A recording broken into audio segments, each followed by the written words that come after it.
Hello all and welcome to episode 63 of the 3 for 1 Sky Fantasy podcast by Fantasy Football Hub as the Chelsea defence continues to run riot while we are starting to second guess jumping in on Spurs after another dire performance yesterday. My name is Fergi and I'm joined tonight by two of the most successful Sky managers in the game, still high flying, Paul McAnulty. Paul, how was your Sky weekend?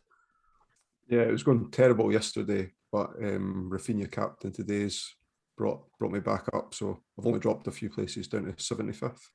75th? Yeah, so doing not too bad. Who did you miss on yesterday? You haven't got Mendy, have you? Which is obviously a bit of a miss. Anyone else massive? Or I've got Azpilicueta on defence as well. It's a nightmare, that isn't it? And I was sitting with the Brighton defenders going into this. I knew that over the last couple of weeks I was expecting it to drop a little bit, and I guess my hope was that I didn't drop too much and didn't use any transfers, so it's not been too bad. All good, looking forward. Tonight we also have the quite fantastic Ian Parrin. Ian, how have the last few weeks treated you? Absolutely better than last time I was on. Thanks very much, Andrew. Wonderful news. I saw in the league. I saw you. I think you've had the highest score of the week out of 100 and 105 this week. Ooh. So not to be sniffed at all. Have you got a captain for tomorrow and Friday as well? I haven't in one team. I have in another. Friday I have. I've still got the very, what's the word I'm looking for? Troublesome James Ward-Prowse. Yeah. Well, hopefully he pays you back on Friday. Assuming he's your captain Friday, is he? He will be, yeah. Yeah. I got rid of him at the time. I can't think who I got rid of him for. He was a midfielder. I'll have to have a think. But I had a decent week as well. Actually, scored 98 so far. Christensen finally came good. He's got a nice game next week home to Burnley as well, obviously, if he plays, and then we'll have a call then over the international break about him, because their fixtures do stiffen a little bit, but I don't really mind him getting a 9 or 10 pointer kind of every other week. He's that kind of player. He's so cheap at 8.3. You know, I think it's different with him and Matip, because it looks like Matip may have actually kind of lost his place now, maybe, but with Christensen, they just rotate, don't they? So I don't know if it's a bit of a waste of a transfer. It feels like one of those that could come and bite you, but anyway, for any new watchers and listeners, you're very welcome. If you haven't subscribed just yet, please press the subscribe button at the bottom right hand corner of the screen and set the alerts so you don't miss our podcasts and live streams. And also, please press the like button if you enjoy our content. It would be much appreciated. As we are live this evening, please feel free to join the chat at any time. Let us know your thoughts on the topics or the relevant sections, and feel free to ask some questions throughout. Good evening, everybody. We have Gordon Bell, Joseph Robinson, Norman Conquest, who scored 90, Colin Johnston, Dale Turner is up to overall rank 187. Very, very well played there, Dale. And Colin Johnson, the old raising hands emoji, Gallagher and Rafinha. They are quickly turning to Sky legends, aren't they? They're being, absolutely brilliant. And he scored 107, but he is skipping tomorrow and Friday. Joseph Elliott, Julian Wardle scored 87. Sam C, great to have you on, everyone. Thank you so much for joining us this evening. Firstly, we do have a bit of news about the podcast going forward. So as you know, Dan hasn't been here for a few weeks due to work commitments, and I've also been struggling a little bit since lockdown ended, just purely due to the fact that I spend most Sunday afternoons and evenings preparing and producing the podcast, which obviously takes its toll on family life in terms of, we having to turn down family events and lunches and afternoons and all this sort of thing. So we've worked out a way of how we can make it work going forward. And what we're going to do is Paul and I are going to record weekly on a Monday in the main. So it will be available on a Monday evening. And then we will revert back to a live stream roughly once a month. On rotation will be me and Paul, and it will either be Ian, Dan and Liam moving forward. Hopefully everyone understands the rationale behind it, and we are completely committed on keeping to produce the highest quality Sky content we possibly can. But it's been an absolute blast for the last, what is it now? Well, it's over 18 months now. It's about 19 or 20 months. But yeah, the Sunday evening every week just starting to take its toll a little bit. So, but we will be producing exactly the same content just a day later. So, hopefully you can still tune in and enjoy both on YouTube and on the podcast. So tonight we have a jammed show. We will go through the top owned players and how they perform this weekend. We will look at the average transfers remaining. We'll take a look at how Paul's tips from last week got on. I'm assuming a couple of them have done okay because you may not have asked me otherwise, Paul, to go through it. So we'll take a look at that. We will take a look if it's too late or not to get on the Chelsea defence before Ian runs us through his latest observations on home versus away points and his take on the upcoming fixtures. We will look ahead specifically to Sky Game Week 13, answer some Twitter questions, and finish off with some mini league updates. So firstly, Paul, we've got the top 20% owned players now on screen. What do you want to talk about? Yeah, so just go for a rundown there. So Salah out on top. Obviously, he'd been the most captain player yesterday as well. So you got 5 points just for the solitary assist in the game against Brighton. Rudiger, 10 points. So he does seem the most nailed Chelsea defender at the moment. And I think he'll probably be my captain next Saturday, provided he doesn't play midweek. I think everyone will be second guessing what Tuchel's lineup will be against Burnley next Saturday based on who plays midweek as well. Gallagher, who for me is just a season keeper in that slot, 7.2 million. I can't remember his ownership. It's gone up since last week, haven't it? I don't know if players have brought him after the game, but he wasn't. I'm sure he wasn't 71% owned last week. Yeah, but because he's performing so well, and most managers that will be doing well and near the top alone on people coming into the top 1,000, it might be that like they already own them of and course. they're coming in that way as well. So 7.3 million is but 71.3% of teams. I just think he's just a set and forget. It's like a brilliant price point in midfield. We talked before about how that midfield options are quite barren this season, and he's just a perfect Sky player. So he's got that Harry Arter kind of. When he was at Bournemouth, he used to tick over nicely and be able to pick up all kinds of bonus as well. Mendy, who is causing me all sorts of pain at the moment, 9 points returned again for him. Cancelo, 2 points. Rafinha, 14 points today, so picked up tier 2 shots and got man of the match. So he was the best captain, and he was way out in front on Dan's captaincy poll as well today. Someone had asked me on Twitter earlier on who I would captain out of him and Antonio, and I always just like to take the decision out of my hands and go on an ownership basis. So yeah, he returned 14 points. Diaz, even though Man City conceded 2, he still returned 7 points yesterday, so he picked up tackles and passing bonus. Gray is still to play tomorrow, and I think he'll be out and far the most captained player in the Everton against Wolves Monday night game. Antonio, thankfully for me, only returned 2 points today. 4 goals for West Ham and no returns for Antonio. That's known as doing a Havertz, yeah? Yeah, doing a Havertz. Assisting the assister. Twice at the end, don't it? In TFF, you used to get the key contribution, which was the assister.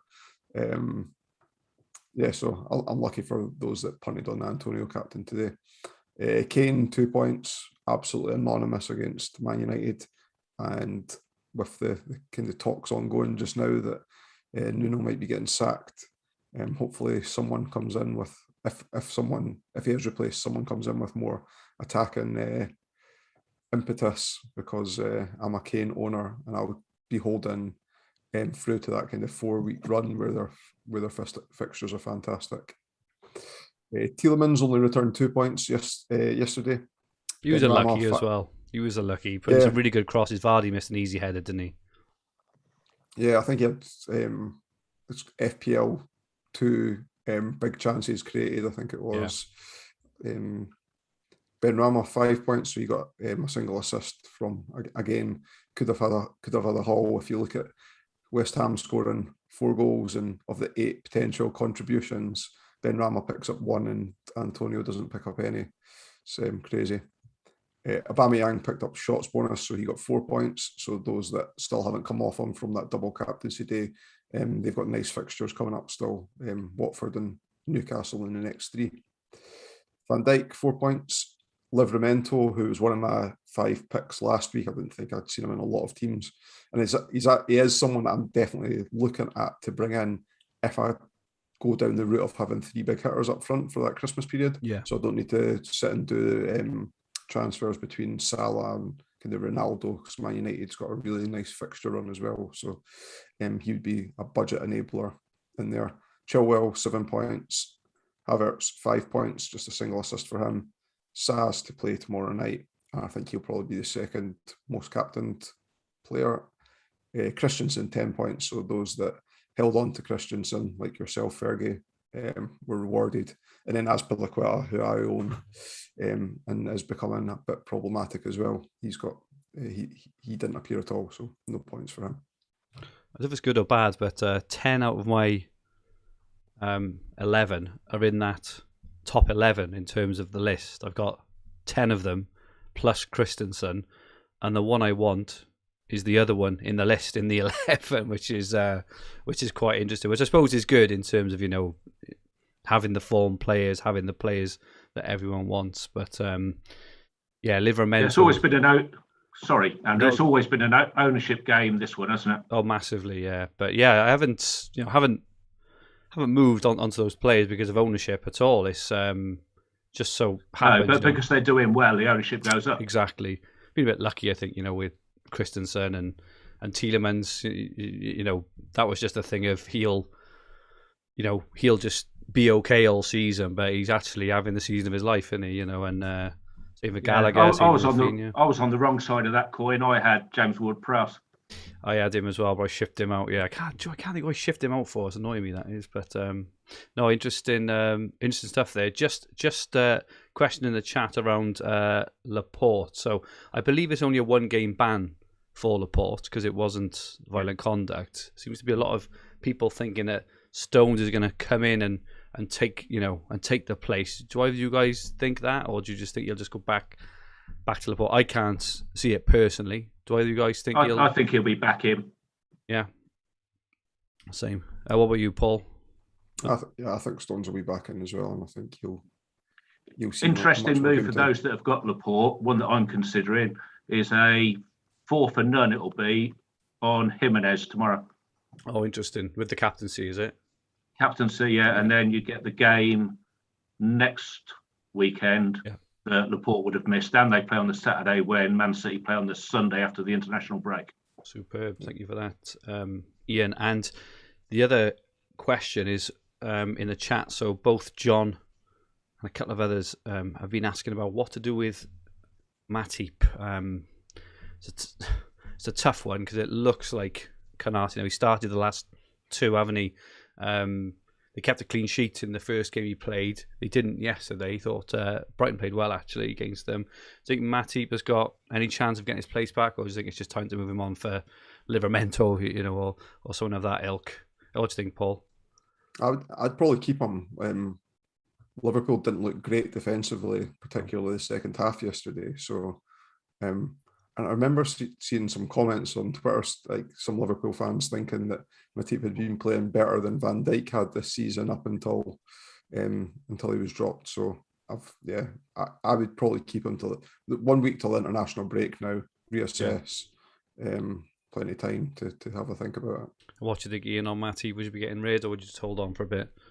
I'd hold on definitely next week, and if he doesn't play, consider moving him on.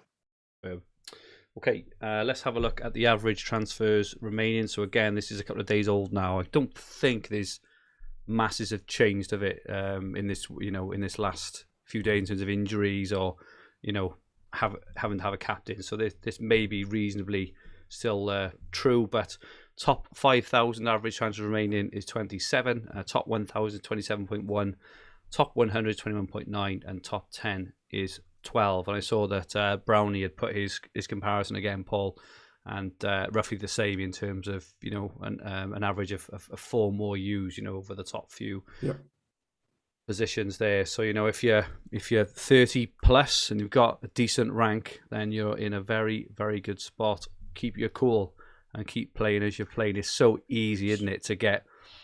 I did it a couple of years ago. I think it's the first time I started seeing these, and I was kind of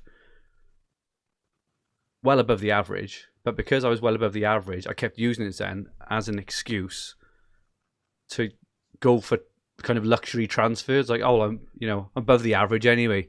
But as soon as you get onto that train, it's very, very hard to get off in it. So determined. I made my first loose transfer in Telegraph, Paul. You'd be pleased to know yesterday. I did Bissouma to Foden, which I saw that. It's my first loose one all season. I was lining up 2 transfers yesterday, and one of them was to take Ronaldo out, so I was quite happy. Oh God, that would have hurt. It's enough about Telegraph, I guess. That's enough about Telegraph, indeed. Yeah, it is. No, I was like, the transfer point. I think each of the main brackets, apart from the top 10, moved down 2 last week, so a lot of people were making moves last Sunday. Yeah. I think, yesterday I had a like pretty bad day on Sky. And I think a natural default thing is, how can I fix my team with transfers? So I just switched I just purposely didn't look at what my position was. I knew I'd had a bad day. And then I only logged back in again today at 1 just to make sure that I had Rafinha as captain going into it. And now, after today's games, like, Antonio blanking, and then you look at the fixtures for West Ham coming up. I sat and worked out what, if I was to overhaul right now, what my team would look like, and how would I set myself up over the Christmas period. And I'm only 3 moves away from doing that. So didn't rush any transfers, and then just have a plan, and then over the next kind of few days, I'll have a look and see and try and plot out the points in which I can make the moves to get to that optimal team, or what I see as the optimal team for the Christmas period. I'm still miffed. I've actually had to use 5 transfers. I've used 5 of you, Ian. Yeah, and every one I've taken out, I went through to make sure. There was Webster and Calvert-Lewin. They were both injured. Yeah. Torres, who was dropped and is now injured. Lukaku, who was injured, and he was the replacement for Calvert-Lewin. And that's why I haven't got on Gray all season and done particularly badly there. And Alonso, who was dropped. Oh, right. Other than that, you're doing all right though, Ian. Still, aren't you? You're in a good rank, and you've got a good team. I think you're well set. Yeah, let's hope so. You're a late creeper, Ian. You're one of those. I'll definitely be finishing like a train. You will be finishing like a train. Absolutely. Some of our watchers are doing incredibly well too. John Ellis, 294th overall with 32 transfers left. FPL's Fish is 52nd overall with 33 transfers left. Nosebleed territory. That's absolutely fantastic. A couple of the other guys in there are doing incredibly well too. Very, very well played, everyone. It's so tough holding onto these transfers. Hornet says very rash Ian using 5 transfers by this time. He lives it, Hornet, doesn't he? Oh yes. Okay, so now, Paul, we have the overall percent owned by team. So we want to ask the question about the Chelsea defence. So have we missed the boat or not is the question, really. So for those who haven't got many, what's the plan? Yeah, so we know that Chelsea had that like really nice run of fixtures. It was kind of coming to the end now. I think Burnley's the last game of that in a 5-6 game run that we were targeting players from. I didn't bring any additional players in other than Lukaku and had to transfer him back out for that period. But I had sat with him from the overhaul, so I knew I didn't have to do transfers. But we know that Chelsea are a good defensive team, even and will be against the big teams as well. Yeah. So I don't think that there's any kind of rush for people that own Chelsea defenders to be taking them out for this run coming up. And I don't necessarily think it's too late to get on some Chelsea defenders as well. But what I would be conscious of is getting on those ones where they're not nailed on. So I think for this period of time, I think personally that Mendy, Chilwell and Rudiger is probably the 3 most nailed on defensive assets from Chelsea. And I still don't know Mendy. I've got Sa in goals, so he'll be my captain tomorrow night. But I am looking for a jump on spot. I think there's a Sunday game a couple of weeks after the international break that I'll be looking to make that move. So I don't think it's too late. I don't think I'd seen a few people asking the question before. But if I was going for it, I just don't think that I would do what I feel is a luxury move by bringing in like James or probably Christensen, knowing that he's only playing 1 and 2. What do you think on Aspie? It's a bit of a strange one because normally he comes on when he's benched. He missed the game midweek in the Champions League with a shoulder injury, but he hasn't come on the last 2 games. Now, obviously, because he had the injury, they may have just thought, "Oh, just kind of leave him." Rhys James has been absolutely fantastic, absolutely brilliant. Do you think Rhys James has now nailed that right back spot? Is that the way, do you think, with having Chilwell and James in those spots, do you think that is the future of this team, or do you think we will still see a lot of rotation with Aspie in that right back spot? I still think we'll see quite a bit of rotation. I'm going to hold him. I'm going to hold him next week, regardless if he plays midweek and whatnot. And Chelsea play the first game after the international break, so they play at the 12:30 kickoff against Leicester. And if Azpilicueta is not playing in that game, I'm going to consider making a move towards what my long-term team would look like on that day. Yeah. And what about you, Ian? Aspie, Rhys James, Christensen? I think they're all going to play a certain amount of games. I don't think any of those 3 are nailed at the minute, to be honest. Okay. I think really as well, the only one that probably is Rudiger. Chilwell will play most games, I think at so. left back, because Chelsea, they lost to Juventus in the Champions League, didn't they? On week 2.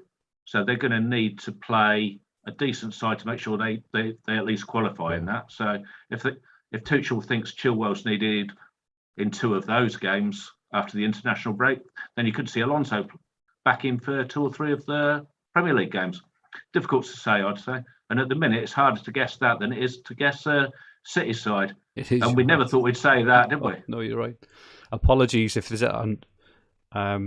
I'm not sure if there's any noise, but the hailstone on my roof is so loud. It's unbelievable. So that's why I'm having to shove my earphones in my ears to try and drown it out. Apologies if it comes through at all.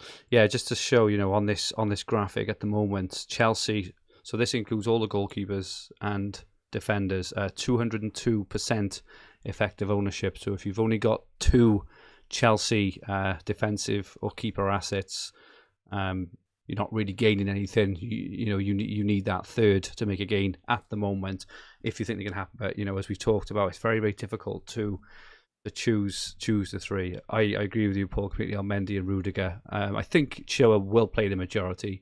I think Rhys James is probably a lot more nailed than he was last year as well. I think the evidence we've seen so far in terms of Aspie says that, and obviously Aspie can still play a centre back, even though they've got masses of options there as well, haven't they? But Shalabar's been playing right centre back in a lot of the easy home games. Yes, you're right. Which puts Christensen at risk then, don't it? Because that's where he either plays there in the middle, don't he? But Silva, when Silva plays, he tends to play there. Rudiger on the left and Christensen. Silva or Christensen, exactly. And then Rudiger moves left one, exactly. We just had a couple of questions in the chat while we're here. John L asks, when roughly will the next overhaul be? I don't know, Ian, if you want to answer this one.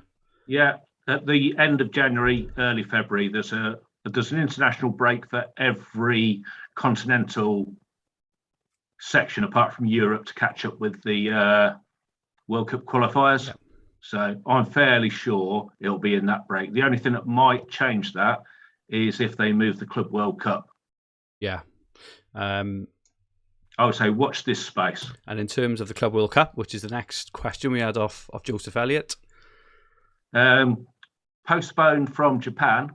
They're looking to play it in the United Arab Emirates, probably in Qatar. And they said early 2022. So whether that means January before this international break or February after that international break. But if they have it in February, it's got to be done and dusted before the Champions League kicks in, which is normally around about Valentine's Day. Goodness me. It's going to be so interesting if AFCON goes ahead as well and we have this navigating our teams is going to be really, really interesting in it. But I think keep the transfers back. Keep the transfers back. I think the latest word that I just see on on some articles and things is that AFCON may be cancelled, but we don't know. And I've seen that's to do with Cameroon can't host it at the minute, isn't it? Yeah. And February is the month for the World Club Cup potentially, but it's just I think it's just options and rumours. So, but yeah, it's all next year, and I think we were talking about this both on Sky and Telegraph.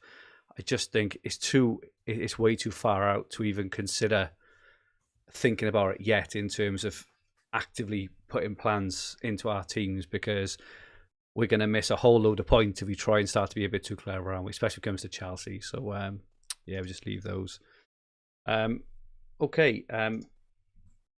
Ian, now then, we've got a couple of your slides in. You just wanted to touch on home points versus away points so far this season. Yeah. So last time I was on, it was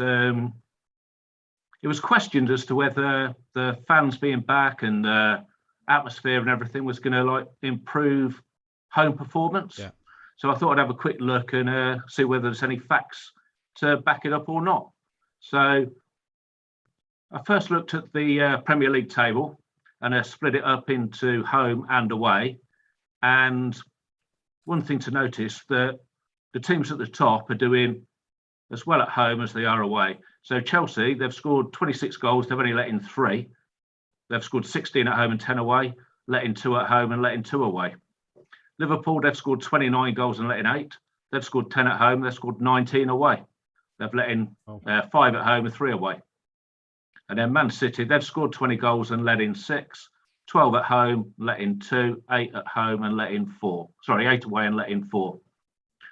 So really, it's a case of, it doesn't matter whether your sides are playing at home or away, you want to be on the good sides. And there's actually been 49% of points have been scored at home this year and 51% has been scored away.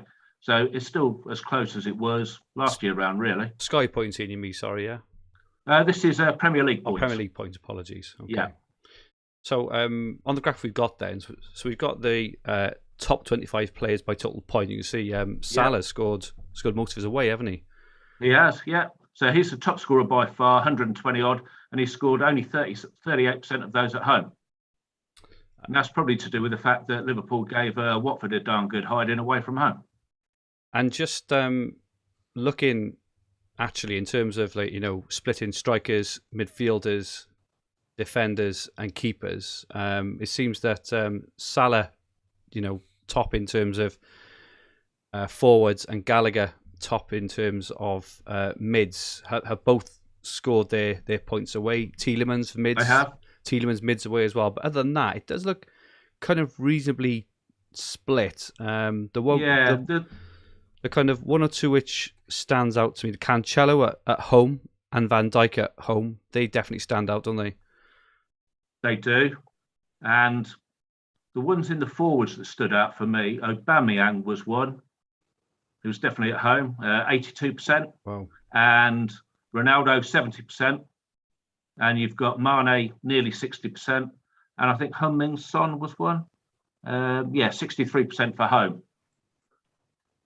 So all this stuff kind of really helps, don't it, in terms of... I think this helps in terms of when deciding a captain as well, because we know a certain Well, that's what I was looking at it for captaining certain players. Yeah. And at the minute, it seems that if Salah's playing on a day, he's getting the armband. Doesn't matter what he's doing, who he's playing, where they're playing. He could be playing 15 men on the moon, and it would still be captain. Yeah. But it's more for the other offset days. And again, it's only a small sample size. Everybody's only played 5 at home and 5 away. So you've got a long way to go. My real sort of looking at it, it didn't make me think that home or away was any more beneficial than the other, to be honest. You're probably better off with going a good player against a poor side. That's what it looks like. Yeah, fair enough. Or Gallagher, if he's away. Because if he's not going to do that at Man City every week, is he? No, exactly that, yeah. Exactly that. We also have your fixture grid up here for the next few weeks. So we've got the November and early December grids up there. So I had a look here at the single and double game days. So single game day tomorrow, November the 1st, Wolves v Everton. And I'm guessing because these were announced at overhaul time or not long after overhaul time, everybody's got their captain or did have one. He's now been replaced with somebody that's been injured. If you haven't got one, would you be picking somebody for tomorrow? See, I've got Gray, but I picked him last week because they had Watford. But I noticed they also had the games in December, didn't they? So they've got Arsenal on Monday, December the 6th, and I noticed that they had one moved, didn't they? I think it was against Leicester, maybe on December the 20th. Yeah.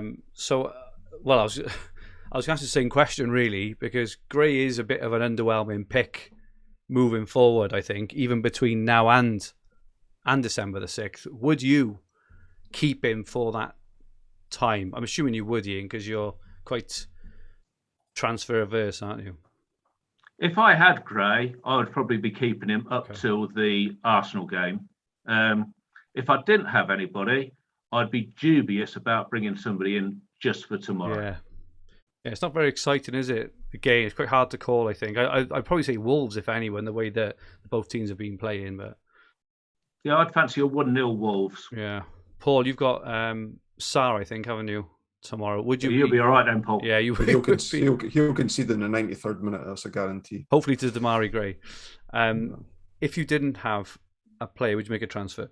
Unless there was someone that you were desperate to get out, then I would consider it if there was someone that, if you've got an injured player in your team, or if you've got someone like Laporte and you don't want him long term, and you know he's suspended next week, and you don't want him long term, and it's part of a daisy chain move, I could see merit in doing that, like bringing in someone to get the extra game. Yeah, that's my plan with my Laporte team. I'm going to go for Jimenez, I think, if he's starting. Yeah, that exact move that you mentioned earlier on would be an example of how you could play that out, and I could see merit in doing that. But if you've got a fit player in your team, I wouldn't be transferring them out for a captain tomorrow night. I can't see it being particularly high scoring. Any players getting a particularly high score. And on Friday, really interesting one. Friday, Southampton against Aston Villa. Do you know why this was picked? No. It's because BT have to show every club at least once in their Saturday 12:30, and they hadn't got either Southampton or Aston Villa. So Sky, being Sky, decided they were going to pick it and put it on a Friday night, so BT couldn't. Jeez. Clever. Very clever. Very clever. I feel sorry. Very annoying for their Sky managers. Yeah, definitely. That Sky have shot them in the foot. They have. And it's interesting because Paul and I were talking about this last week, weren't we, Paul? Just in terms of how far do you plan ahead in terms of when you're making transfers. And those who brought in Danny Ings, which was, a really good move. I think a couple brought him in last week. Some brought him in today as well, on the fact that, hoping to get the extra day today. And then the captaincy, they've been absolutely stung, haven't they? And I was really, really contemplating it. And the only reason I never is because I had a very bad experience at the start of last season. Remember the whole Ings-Wilson debacle where you just end up kind of chasing your tail with transfers? And I just left it and thought, if I really want to make one, I'll make one on Friday. But yeah, those who brought in Ings have been desperately unlucky. There were some rumours going around before the Leeds game kicked off that Ings was unavailable and that Mings was going to be dropped, and there was Douglas Luiz was out as well. Right. I'm always it's that thing. You see complaints. When Salah got benched that time against Crystal Palace, and you see people complaining, "Oh, I shouldn't have looked at Twitter because of this," and then. But I think that people forget that the majority of the time when news comes out, that especially from reputable sources where there's a lot of people that have a lot of followers and information comes from there, that it is worth following some of these accounts. It is. Okay, I'll ask the same question then. Would you bring somebody in for Friday if you didn't have them? Well, I don't, and I won't be. So no. Fair enough. The only thing that I would consider is if you need to get some budget, you could look at Livramento as part of a long-term plan. You get the captaincy, you've got him in for a set amount of weeks, and it lets you spend elsewhere further down the line. Might be something for those that want to spend a budget up top, could be looking at that kind of move. And then Friday might be an ideal time to do it because you get the captaincy. And again, people that maybe have Laporte but already have Damari Gray, that might be a move if you could do the same for that. Yeah. I'm really stuck on that one because I think Livramento is a great pick. It's just haven't really got a player to move off, if that makes sense, because they've all got their kind of jobs inside. The only one I'd be interested in taking out is Damari Gray. But obviously they've got that captaincy on the 6th of December, so it seems a bit of a waste, really, because they're likely, I think, to score quite similarly until that point. But it's a tough one. And the other disadvantage for Friday, of course, it's the first day of the game week. Whereas if you're bringing in a player tomorrow for Everton or Wolves, then the player you've getting rid of has already played. Yeah, it's a tough one, that is. Sounds like a skip maybe because we don't have them. But as always, keep an eye in the week on injuries and COVID and whatever else, and maybe take advantage. He's a fantastic price. He looks nailed as well, and their fixtures are pretty decent actually. They've got a really quite good extended run of fixtures, as far as I can see. Not far off, all the way up until overhaul. They've only really got. There's Liverpool, and that's it, isn't it? Liverpool. They've also got Man City in 23. Well, they have a run actually. Sorry, so 23, 24, and 25, which are FPL weeks. I actually think that's the overhaul actually. So they may not even play those games. They may not even play those games. So other than that, they have Liverpool. It would be Sky Game Week. I want to say 16. Other than that, they got like Spurs and stuff, but it doesn't really matter. I don't know. I'm tempted now. I'm tempted because he's been really good, haven't he? I've got him in all the other formats. He's been absolutely fantastic. So and Villa are in a bit of trouble at the moment, aren't they? I think. Yeah, they're not looking good, Villa. Not looking good. Okay, so double game day. Sunday, November the 21st. Manchester City v Leeds is the early, and then Everton v Tottenham is the late. Harry Kane would have been all the rage for this last time I was on. At the minute, I assume whoever you've got of your Man City players, you'll be a captain in them that day. I'm not sure. I still think Spurs are going to be all right. I'm a Spurs fan. I may be a bit biased, especially if Nuno goes. I know they look awful. But I'm. That's risky, isn't it? That's the first game after the international break.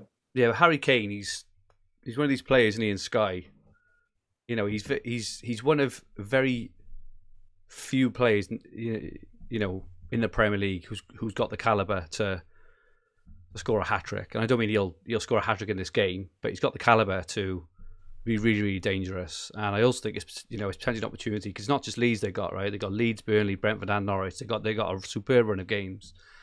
And at the moment, I've got a plan to get him in actually. Still, even after watching them play, because I think a lot of people will be turned off by him. But I still think he's classy. So would you go for Harry Kane at Everton rather than a Man City player at home to Leeds? It's Spurs and Leeds on the 21st. Is it? Yeah. Spurs and Leeds, yeah. So. Oh, and Everton are playing Man City, is it? That's it, yeah. Oh, sorry, my mistake. Oh, no, so, which is the first game then? Man City. They're first, and then Spurs and Leeds at 4:00, I think it is. But It's that run of games, and his ownership. I don't think it's ever been so low. I think they'll have a new manager, or at least have Ryan Mason as maybe interim manager. And I think they'll go back to scoring, attacking at least. So, I still think he'd be all right. And I still plan to bring him in. And his ownership is very low. But anyway, I know it's not for everyone. Okay, fair enough. That'll be interesting to see what happens that day then. It will. Paul, what are you planning around that area? Are you got a plan at the moment to get in Son or Kane, or just wait for it to happen? Or I've got Kane already. Oh, you got Kane already? Of course you have. Yeah. Yeah. Guys, you haven't looked. He didn't look good yesterday, did he? But as I say, they just can't continue like that. No, I had a choice last week between Kane and Antonio, and I brought in Kane to save me a transfer. Yeah. Or what I think was saving me a transfer further down the line. I was thinking of getting rid of Antonio, but I am tempted to keep now. I think. I know their fixtures stiffen up a little bit, but I think he's the kind of player, the way West Ham play, he's such a focal point that I think, and he's such a beast. I think he can score again. I think he can score against anyone, and I think at 8.8 million, I think it's tricky fixtures coming up though. It is, but Liverpool, Wolves, Man City, Brighton, Chelsea. But I think he's the kind of player that I don't think it matters. Honestly, I don't think it does. He's so strong and he's so good. That I do wonder 8.8 million whether it's a bit foolhardy taking him out. Even the way they played earlier, I know it's against Villa, down to 10 men, but they just battered him, at the end, just scoring at will at the end, and he was unlucky not to return himself. I don't have the luxury of taking him out. I haven't got him in. Okay. No, he's. So yeah, I think he's done well. I'm thinking about it. He's very, very cheap in all formats. And I've been looking at taking him out in all formats, but I'm looking and thinking, well, actually, 8.8 million is fantastic money for someone of his caliber. And also, just to say, West Ham's fixtures swing back. It's in Sky Game. It's going to be in Sky Gameweek 20. So the 5 games they have before the overhaul is going to be home to Norwich, home to Southampton, away to Watford, away to Palace, home to Leeds. They're the 5 games they have before the overhaul, like just before. So I think we'll definitely want him back anyway at some point. So, but anyway, that's okay. That's one to talk about in the future, maybe. What's the next one, Ian? Okay. So next double game day, Tuesday, November 30th, Norwich v Newcastle and Crystal Palace v Leeds. Step forward, Conor Gallagher. Or Rafinha, I suppose, isn't it? One or the other, yeah. But Gallagher's the man, isn't he? I think. Certainly is at the minute.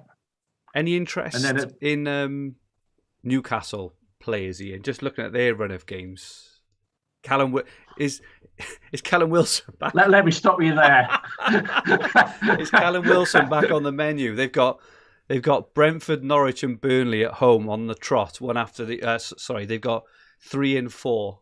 They're all at home. 3 out of 4 games. Starting in a couple of weeks' time. No. That's a no from me. Paul, any interest at all? No, and you can't get on those fixtures anyway because they're always the first game week, the first day of the game week. Yeah. So there's not an opportune time for coming on. But I thought you'd learned your lesson with Callum Wilson. I think I've learned my lesson with Callum Wilson. I think I've learned my lesson for trying to plan a bit too far ahead and making transfers ahead of time. I think, but. I like Callum Wilson. I think he's a good player if he stays fit. He's fantastic, and they've got fantastic run of fixtures as well. But it's I don't think there's really a captaincy requirement, maybe, especially when that's covered off, as you say, by Gallagher and Rafinha in it. Anyway, on we go, Ian. Just one thing on Newcastle: will Nuno be in charge by the time they play again? Yeah, maybe. Yeah, you might be right there. I'm only kidding. I doubt it. To be fair. And Steve Bruce at Spurs. So another double game day, Thursday, December the 2nd, Man United v Arsenal and Tottenham v Brentford. And I'm guessing that's where the Kane move on Sunday, the 21st of November comes in. Ideal captain that day as well. Those that have still got Ronaldo could easily be on that as well. Yeah, sure. It's a good hop on point for Ronaldo as well for those that are planning on going the big 3 up top. Cool. Yeah. And then single game day, Monday, December the 6th, Everton v Arsenal. If you're keeping Everton, you might as well keep it till then. If you've got Arsenal, you can keep it till then as well. But again, would you be bringing in somebody in for that fixture? I mean, it's too far away to make a plan for that now anyway, isn't it? So I think you're right. If you want somebody, you can get them on the day. It's a Monday, so. Agree. So then we move to December and January. And then first single game day, Friday, December the 10th, Brentford v Watford. And we had a couple of questions in my Hub WhatsApp group regarding Brentford. When is the best time to get on them if you want anybody for this day? And they've got a couple of hop-on points where you can get to them. They're on that, again, Sky fixture to not piss off Amazon this time rather than BT. The move for Brentford v Everton on Sunday, November the 28th. And they also play the Thursday away at Tottenham, Sunday away at Leeds, if you want to get on Brentford. I think the gist of the question was, is next week for the home game against Norwich the right time to get on them? I think fixture-wise it is, because they've got Norwich, Newcastle, Everton, Spurs and Leeds before that Watford game. So in terms of, just not looking at captaincy in isolation, in terms of weak defences, they are at the moment 5 of the bottom 6 weak defences, I think, and then you go Watford. So this, because that was my initial move, was to go to Mbeumo instead of this Livramento move. He's a midfielder. He's a really good price. It enables Kane later down the line as well. But in terms of his actual output, he hasn't done a lot this season, have he? Apart from hitting the post. Because the other option, of course, is the new cheap £6 million keeper, Fernandes. Yeah. Any thoughts, Paul, on Brentford? Oh, apologies, Ian. Sorry. I guess again, if you've got Sarr, could be somebody to move on to. Yeah. Any thoughts, Paul, on Brentford? I just think, I wouldn't be planning for the single captaincy day. There's the examples that Ian gave there. There's multiple opportunities, and the most nailed-on attacker from Brentford, and the one that I would really want, is Ivan Toney, and he takes up one of those kind of precious 3 forward slots that I've already got plans, or like a multitude of plans to try and fit in either transfer use and rotating 2 premiums, or to try and get squeeze 3 premiums in. I think as well, it may be a case, if Ranieri is doing a good job at that time, bear in mind it is, 6 weeks down the line, you may actually want a Watford player instead of Brentford, because Brentford are hardly kind of pulling at trees at the moment, are they? Got hammered by Burnley yesterday, so probably a one close. That's a wait and see, isn't it? I think so. I am tempted by this early Mbeumo move, but it's stats and eye test rather than actual output, which I'm never sure. Like, that was Adama Traore at the start of the season, right? It was all stats and eye test and zero output, as someone just put very nicely in the chat. All fart and no poo. Norman Conquest. Yeah, I've heard that before. Yeah, which is kind of what they are at the moment, isn't it? So it's a tough one. But yeah, interesting.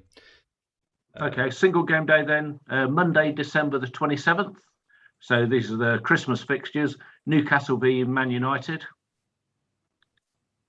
Ronaldo. We're definitely going to want Man United. You're definitely going to want somebody from United. They play single game day, Monday the 27th. Then they've got double game day, Thursday the 29th, and they've got single game day, Monday the 3rd of Jan. Ronaldo's the man, isn't he? Is he going to play Monday, Thursday, Monday? Probably not. So we get to see a couple of the team sheets, don't we? We get to see the ones on the 27th. We get to see them all, do we? Oh, well, that's good. Get to see them all. Yeah. Yeah, because the Thursday games are night games. I think Everton's 7:30 and United's 8:15 or something like that. So, yeah, you'll get to see them all. But it's the first one you're interested in, isn't it? Because once you've made your move, you've made your move. Yeah. Yeah. And then, Ian, we have a condensed view of Liverpool, United and Tottenham.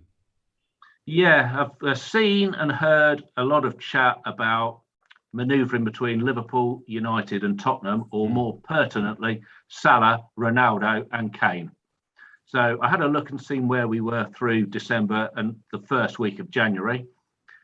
And I'm assuming here that everybody's going to have Salah and either Ronaldo or Kane on Thursday, December the 2nd. And then the following week, Liverpool play on the Saturday, and then that's a hop-off point for Salah. So if you've got Kane, then you can move Salah onto Ronaldo, and you get Man United, Crystal Palace at home, Harry Kane, Tottenham at home. You miss Mo Salah at home to Villa. You get United away to Norwich and away to Brighton, and Ronaldo away to Brentford. And then you get rid of Ronaldo and move back to Salah for the home game against Newcastle. Meanwhile, Harry Kane's got Leicester away. You miss Ronaldo's home game against Brighton, while you get Salah away at Tottenham and home to Leeds, and Kane at home to Liverpool and home to Crystal Palace. And then on Monday, December the 27th, you bring Ronaldo back in, and that's your decision. Who do you take him out for? Is it Salah or Kane? Because you're going to get United at home to Burnley and at home to Wolves.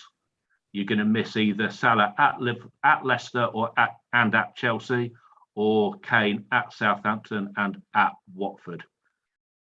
So you managed to get all but 2 of the games in the first 4 game weeks, and then all but 2 of the games in the last 2 game weeks for 2 transfers. If you want to go just 2 premium forwards over that time. A couple of questions. Assuming you prefer Ronaldo over Bruno, definitely, Ian. Well, currently I would, yeah. But you could have Bruno in the same setup as long as you're 4-3-3. Of course, yeah. You can go 4-4-2 with Bruno instead of Ronaldo. And secondly, then, so in terms of the way you're plotting out your team for this period, are you currently planning for this in terms of just having the 2 and hopping around, or are you planning on having all 3 and saving a few transfers? I'm planning both ways. Okay, and see how it lands. I'm planning one in one team and one in another. Okay. And I did make a full 3 forward team based on sort of current performance or potential that you can get 99.9. So you've got Kane, Salah and Ronaldo up front.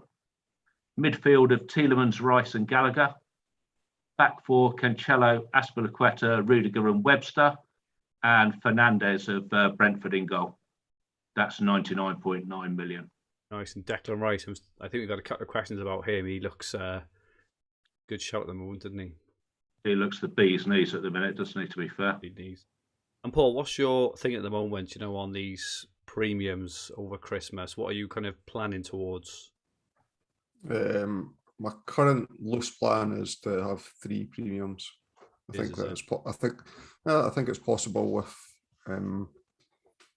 with a good setup. There's a lot of budget enablers this year. I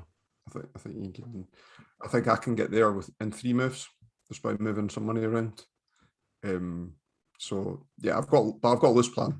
I think the last couple of seasons have taught us that things change very, very quickly. So I'm happy with my team this week, going into next week, and then after the international break, if I still think that's the best way to go, I'll start plotting some moves to gain extra fixtures to move towards that optimal team. You haven't got DS either of you. You got DS, Ian? I've got DS, yeah.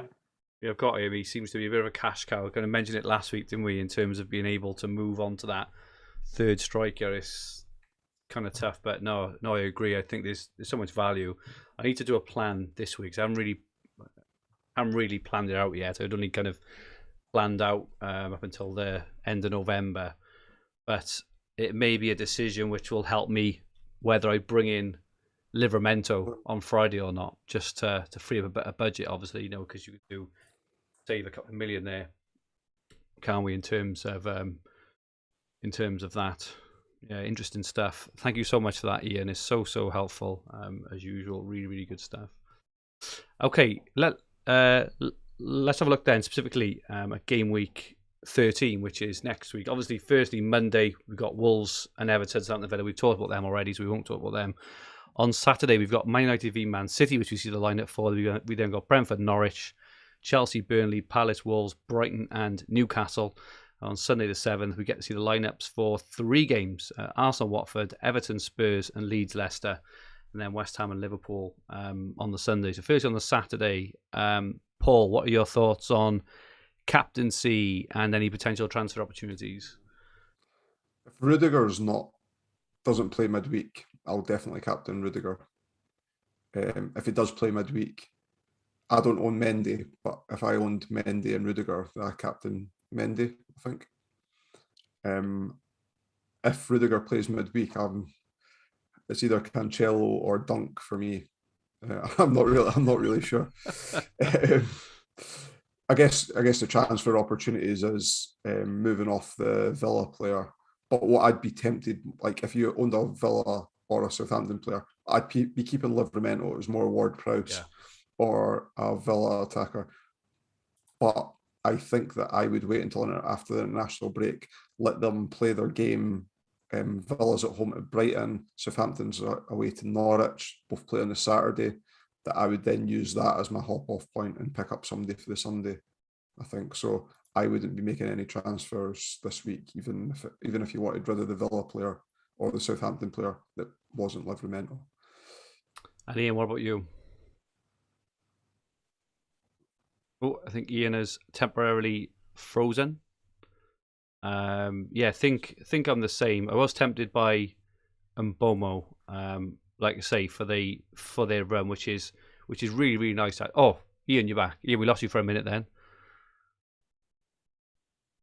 I don't think you can hear us. I think he's frozen again. It looks like his eyes look like he's chasing a fly over the screen currently. It's like one of those. It's like one of those paintings, like in the haunted houses, with the eyes follow you around. He has. He swapped places with you now, Paul, on screen, just so you know. Ian, you're back. Hello there. Darn internet. Darn internet, indeed. You just swapped places with Paul on screen. So at the moment, you're ranked 75th in the world. Swap his rank? Very well Excellent. played. Very well played. Yeah. We're just talking about the Saturday fixtures, Ian. Any, what are your captain thoughts and any transfer opportunities? Transfer opportunities, if you've got James Ward-Prowse, that's one you can look to move on. If you've had Martinez in goal and you're looking at the cheap move for Brentford keeper, that's the day to do it. If you want Mbuemo, that's probably the day to do it. Captaincy for me will probably be Mendy. Mendy. Wow, okay. Yeah. Yeah, you'd expect a clean... Well, I say that. Really look good. That Cornet's a bit of a player, isn't he? He looks good. He can play a tune. He very good. I'm interested in him in a couple of formats. Actually, I think he looks really good. I don't know. I get the feeling that Burnley might score against Chelsea. I don't want to put the mockers on it, but I think there's still. I think they'd have the highest chance of a clean sheet, Nick.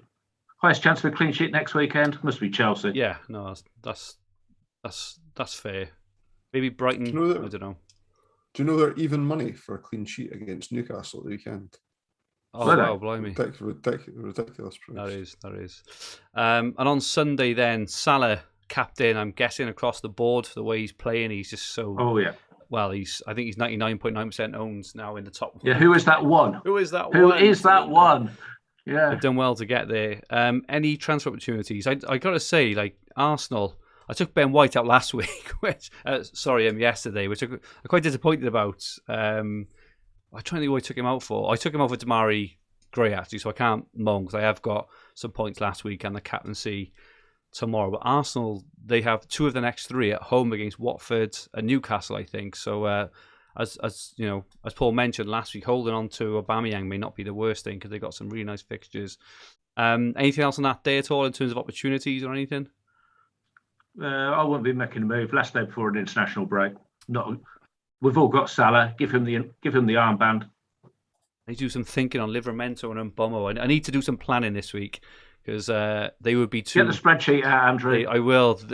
They would be the 2 moves that would allow me to get to Kane easily if I did those, and potentially then even get on Ronaldo as well. Maybe by moving Antonio up. I'm gonna have to have a real think about this. It's times like these, and I obviously don't mean this from a player view or a football view, but it's times like these sometimes when a player gets injured, it's kind of a blessing in disguise at times, isn't it? Because it kind of forces your decision, forces your hand for you, doesn't it? Sometimes, and it forces everyone else to kind of make a transfer as well. So, yeah, okay. Let's have a look at some questions. We've had in so many, so I'm not possible to do all of them, but we will pick out a few that we can. Firstly, Dan Cox, Kane and Spurs are pretty bloody terrible. Should I keep Kane for Spurs' decent run or just bin him off? So, Paul, what are your thoughts as a Kane holder?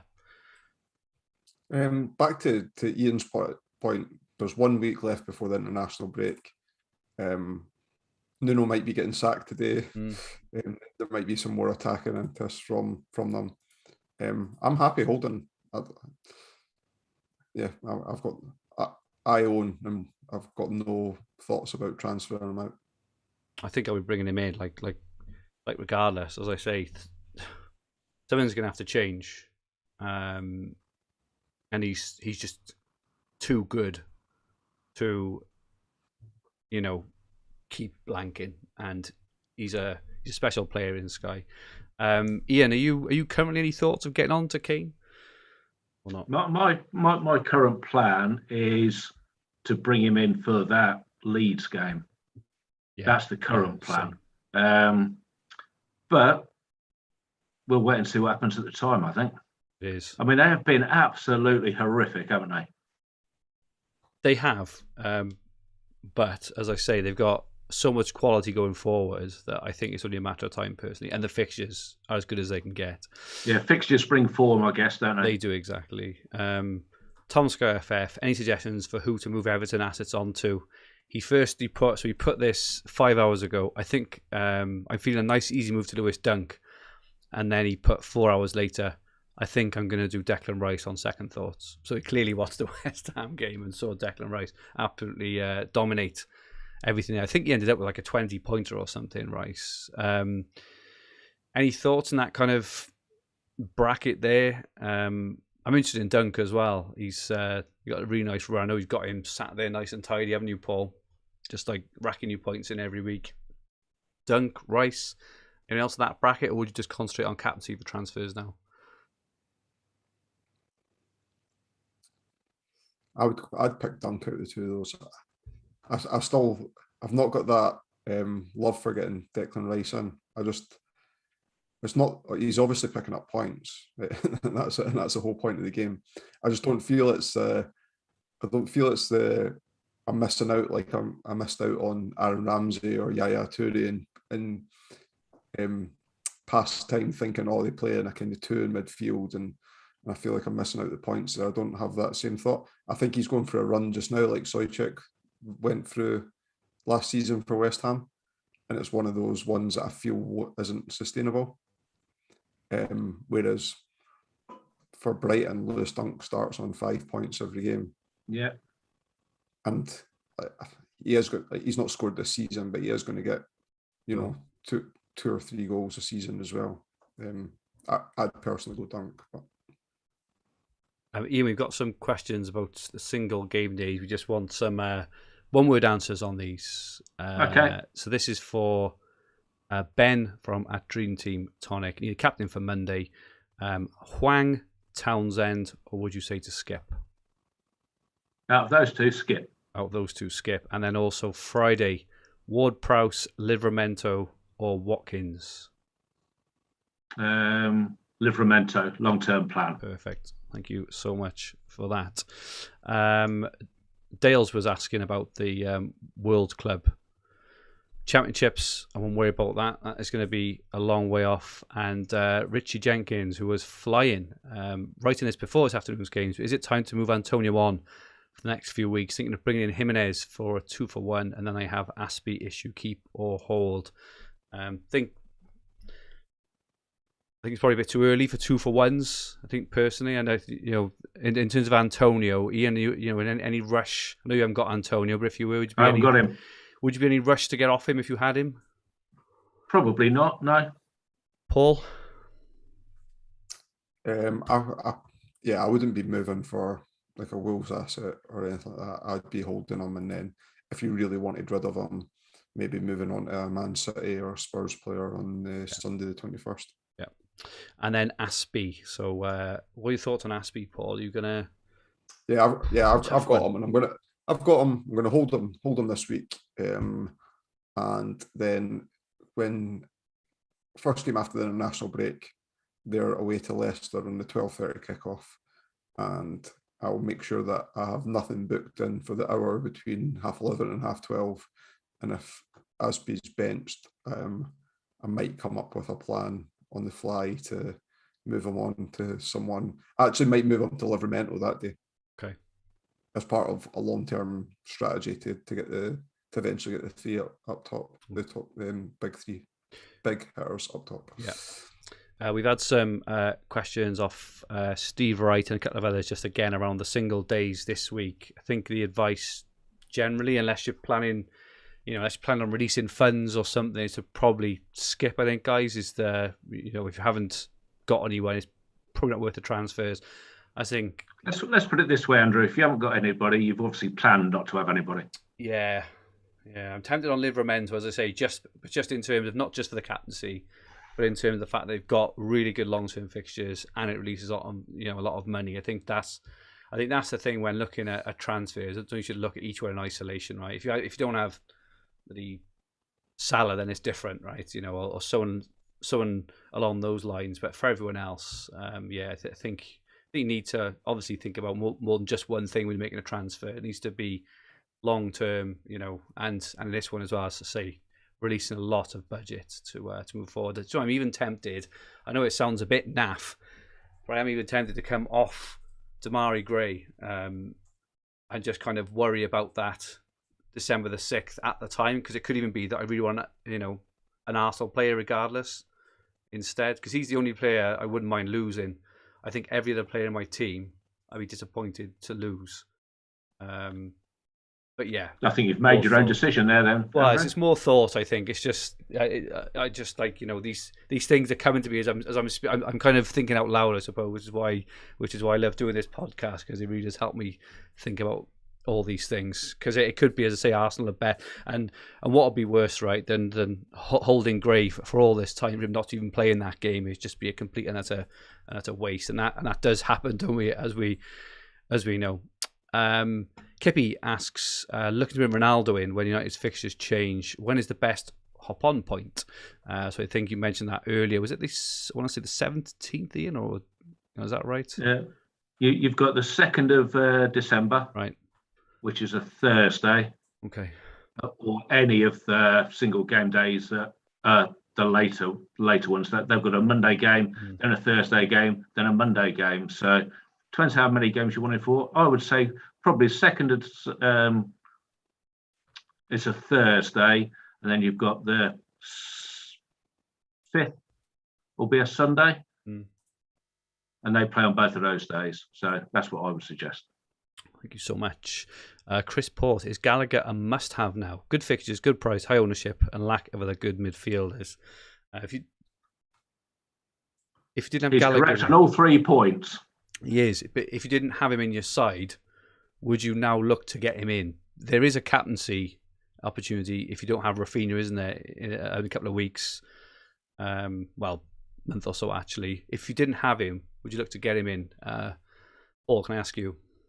Yeah, there's always a budget player every season that punishes everyone that doesn't get on him, or it certainly feels that way. Remember Soyuncu, 6.4 million, was doing it. Dallas was doing it last season. On the single game days, Dallas doesn't score many goals, but pops up and scores a goal on the single game day for captaincy. I remember Holebas done it for Watford one year as well against Middlesbrough. Yeah, I would try and get Gallagher in. For me, he's the best midfielder in the game this season. How high up was he on the ownership table from earlier on? 3rd or 4th? 71%, I think. He's third. Yeah. He's third. 71%. Yeah. And Rudiger was 2nd, wasn't it? That's right. Yeah. So I don't think Gallagher's good. He won't drop from that. No, he's just too cheap. He's only going to go up. He's only going to go up. Yeah, he is. Set and forget. Yeah, agree. And the best part of that question was he fills one of the 3 midfield slots, because that's where we're all struggling. Well, on that exact one, Ian, FPL Alpha Fox asks, what is the optimal midfield for the next couple of months? Go budget or any mid-priced options put in their hands up? So I think it's probably fair to say Gallagher is in there. Gallagher's got his hand up. Rice has got his hand up. Tielemans is in position for the mid-price, isn't it? Yeah. What about Rafinha? Or Rafinha. What about Rafinha? Yeah, Rafinha or Tielemans or both. Well, okay. But if you get in both, you probably squeezed at your defence, and you've got no chance of getting your big 3 up top. Well, I've got Rafinha. Yes, that's the problem I've got, is that. So, yeah, because I've got Rafinha, Tielemans, and Gallagher. This is why I want to put Gray down to Livramento to free up a bit of, free up some funds. But I've got Diaz as well, as I say. I keep asking myself the question, is he worth it or not for his price? Am I better off just sticking on someone, sticking his funds into Kane or whatever else? But yeah, I think that 3 of those 4, you can't go far wrong, right? They're all absolutely fantastic assets. We'll answer a couple more questions for this week. Brit in New York, Steve Cheek. Is 5-3-2 now the best formation for November and December? City would normally expect better defensively. Chelsea and Brighton. Palace have better fixtures. Aside from Salah, attacking returns, there don't seem to be too many. So he's looking at 5-3-2, obviously going on that rotation and of Salah, Kane. But in terms of 5 at the back, Paul, I know you mentioned this a few weeks ago, didn't you? Are you still, do you still like 5 at the back? Do you think it's something you'll be doing in the coming weeks? If I had an abundance of transfers like Ian's number or higher, I think 5-3-2 would work, because you could just rotate the big strikers. Yeah.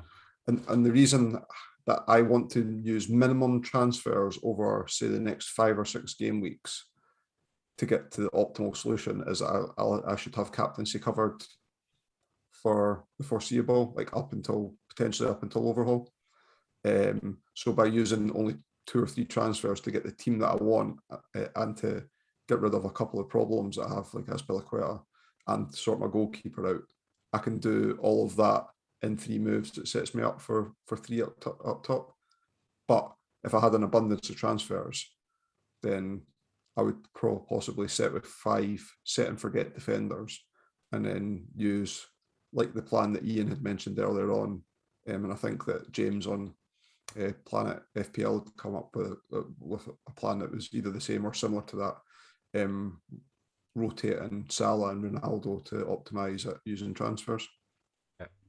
So for me either works, and it's all dependent on how you're set up at the moment. Finally, a question off Johnny White at Haggis Herder. Is it better not using any transfers for Gameweek 13 is the international break, and just carry any injuries and see how things pan out close to the next game week? So something we mentioned last week. I've talked about bringing in Livramento, Mbomo and Dunk so far this week, but realistically, it'll either be probably one or none of those. And purely for this reason, right? How often does this happen? Where we get issues over the international break, and you end up wasting transfers, and more often than not, it's not because the player you've maybe brought in, has got injured. It's more often so someone else in your team has got injured, and you could have moved that person out for the person you brought in, if that makes sense. But yeah, Ian, what are your thoughts on this? Would you just kind of leave it now unless you're absolutely desperate, or? I think I'd leave it even if I was desperate, to be honest. Really? Are you that vehement what are you about going to it? gain? I've got a captaincy for every day. How many points am I realistically going to lose?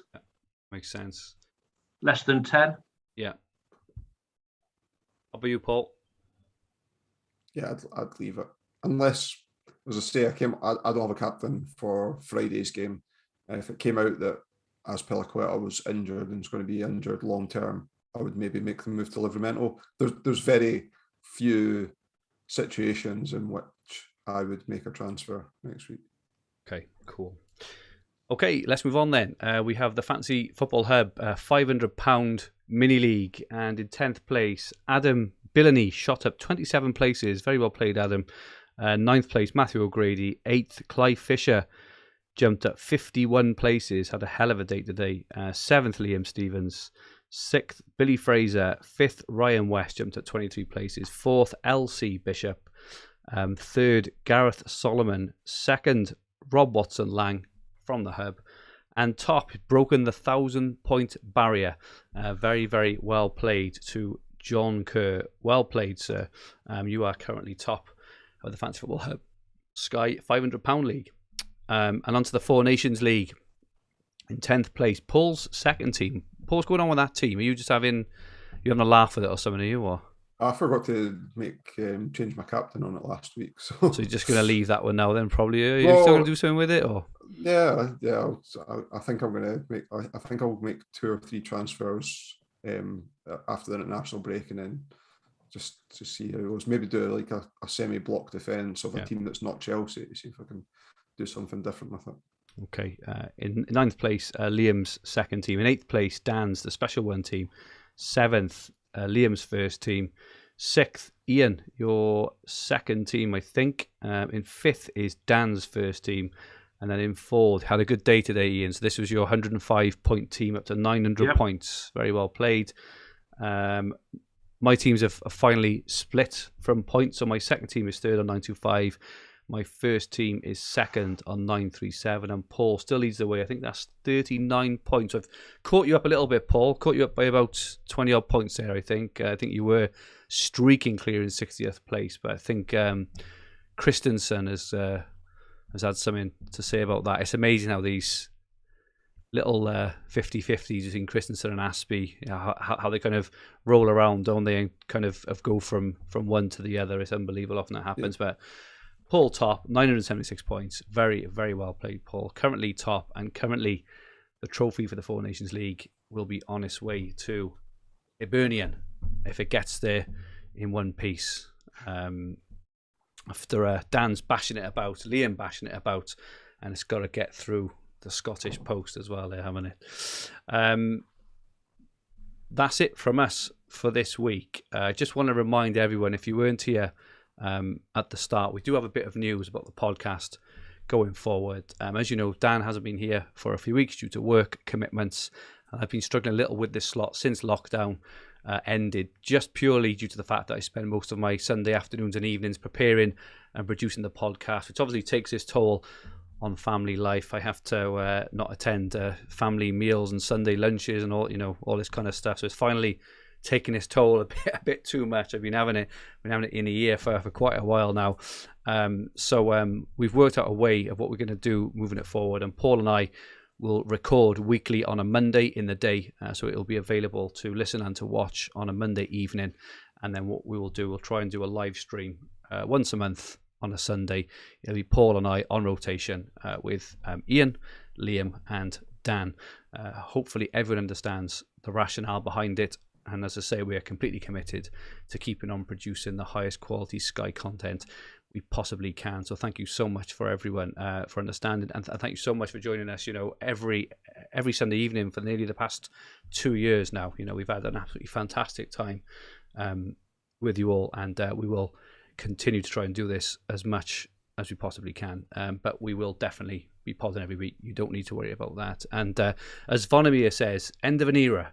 Absolutely. We've had an absolutely fantastic time. But like I say, we will be back on this channel, but more recorded than streaming. Thanks so much, Paul, for your fantastic insight and your thoughts this evening. Where can people find you? Twitter at Paul McAnulty 1, MCANULTY. Superb. And Ian, thank you again for absolutely everything in terms of your fixtures, analysis, planning. You give me headaches every time because I don't have to go away and plot and plan now. You always force these stuff into my head. I'm like, I got to go ahead and look at all this now. Ian, thank you so much. What is your handle and where can people find you? You find me on Twitter at PlanItSky. Superb. And my handle on Twitter is at FFH_Fergi. Don't worry, everyone. everyone in the chat, saying we'll miss our chats and stuff. We will be back once a month, so don't worry. It's not over. It'll just be a little bit less regular live, but we will still have the videos out every single week. So don't worry about that, honestly. So this podcast and video will be on the Fantasy Football Hub, Sky and TFF YouTube channel, and also available in all major podcast platforms. If you liked what you watched, please click the like button. Remember to subscribe in the bottom right hand corner of the screen. If you enjoyed your listen, please rate the podcast versions and leave some comments. Our handles on Twitter, Instagram and TikTok are at FFH_HQ, and our podcast Twitter handle is at FFH_Sky. So please follow and feel free to ask any questions. Our website is fantasyfootballhub.co.uk, where you will find everything you need for fantasy football all under one roof, including player comparison tools, the fixture ticker, Opta stats, top player team reveals, Ian's planner, and much, much more. We'll be back in 2 weeks after the international break, looking ahead to Sky Gameweek 15. Don't forget, this one will be a recording and will be available on the Monday afternoon into the evening. Stay safe and good night all.